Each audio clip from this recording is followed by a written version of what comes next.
Florida and South Carolina. Yeah. When you look at both of these head coaches, I don't think either one of them is going to get fired after this year. I feel confident in saying that, even if it goes off a cliff. But this does seem to be one of those cliff games, right?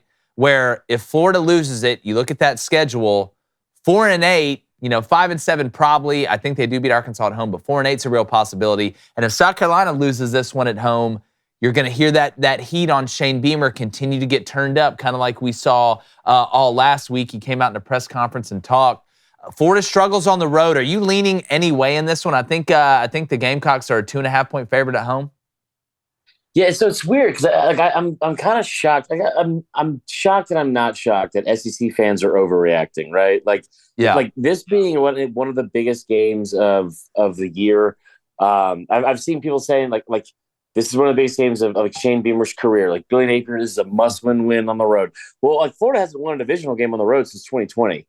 So, set the bar low, guys. And if we're talking about like realistic expectations, which it seems like in the SEC we never do, what is the best turnout for winning this game? 4th in the division? Yeah.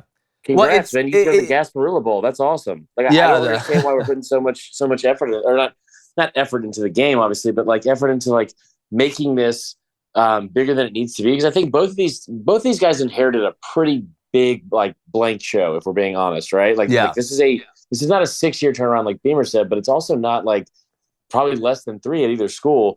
I will say that I think that this game itself, I don't trust either team. I just don't. But also, like if you're South Carolina, you're 2-3, right? You're 2-3 and coming off 2-3. Mm-hmm. What were you've lost to Georgia, who's the number 1 team in the country. You've lost to UNC, who's undefeated and should be in the top, I don't know, maybe 11 or 10. They're right outside of that. And you lost to Tennessee in a game that they've had circled since like the day after that it's chalk. Last year. It's been chalk. Right. Like right. And what's the problem? Yeah, no, and look, I think Shane Beamer overachieved, and he said this in his press conference. Shane Beamer overachieved early, and you get that taste of, hey, this is who we are now. If we won 7 games and then we won 8 games, why are we not winning 9 or 10 games the next year? And it typically doesn't work out like that when you're trying to turn it into something. Now, I get people being upset because they're not great up front. You look at the numbers, South Carolina, you're 93rd overall in points per game. You're 88th in yards per play. You're 110th in opponent yards per play and 95th in opponent points per game. It's not great up front. Let's be honest. No. When you're looking at rushing, you're the 120th ranked team in yards per rush, and you're the 76th ranked team in opponent yards per rush. That's not a great formula for winning. But here's where I feel like it's almost like more of a momentum or a barometer game. Because here's the rest of South Carolina's schedule. Let's say South Carolina loses this game, and I'm going to go ahead and lock in on the show right now. South Carolina -2.5 is one of my show bets. I like Saturday. that. I think this is a home team win. But let's say they lose. So now you're 2-4. You go to Missouri, then you go to Texas A&M. You get Jacksonville State at home, which that's not a walk in the park this year with Rich Rod. They should win though. You get Vandy at home.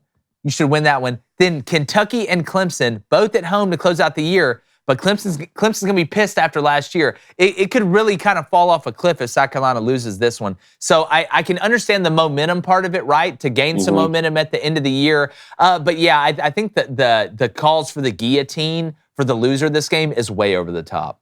Yeah, and SEC fans can't even spell guillotine. That's exactly right. Heck, I can't really spell it. But I can't either. But David, what's a key in this game to you? Is it Spencer Rattler? Yeah, look, obviously we're going to look at the quarterbacks, but like we were talking about with Chris before, the big win that Florida had over Tennessee, obviously you have to talk about the home field advantage that you get in the swamp. And if they were in the swamp, I think maybe you could convince me to lean Florida in this game, but I'm going to go with South Carolina. I like you locking in that pick. And also, Chris, I have to say, I love all the hype before this that we're talking about. This is one of Shane Beamer's biggest games because, like you said, we're talking about an SEC East game here that's really going to have no implications on the division, right? Neither one of these coaches are going to get fired by the way they perform in this football game, and yet people are still saying it matters this much because we only get so few Saturdays. So that's one of the things that I do love about a college football. Well, what gives in the run game here? Like if I think Spencer Rattler at home is going to get his. I just gave you South Carolina's rankings against the run. Look at Florida's. Yards per rush,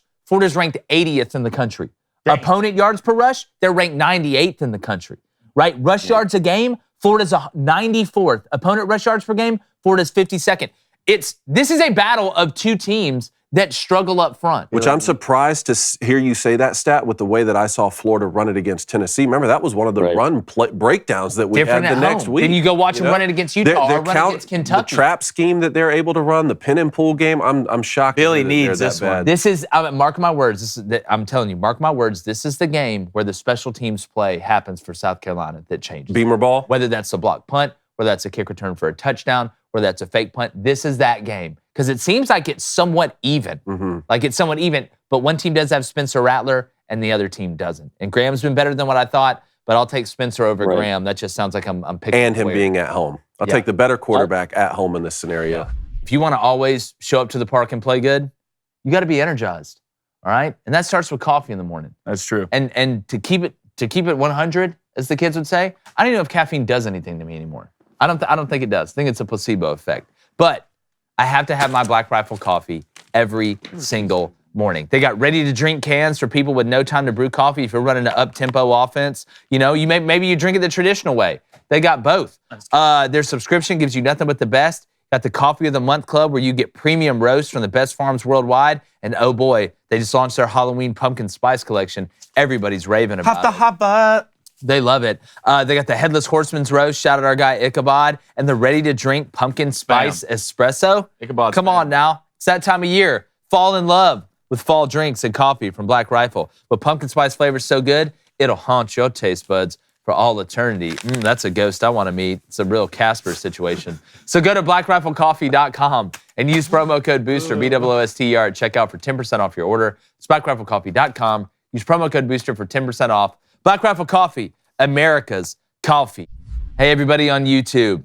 Thanks for stopping by. Hit over 100,000 subs. Can't say thank you enough. We want to get to 200,000. So if you haven't subscribed, make sure you hit that subscribe button.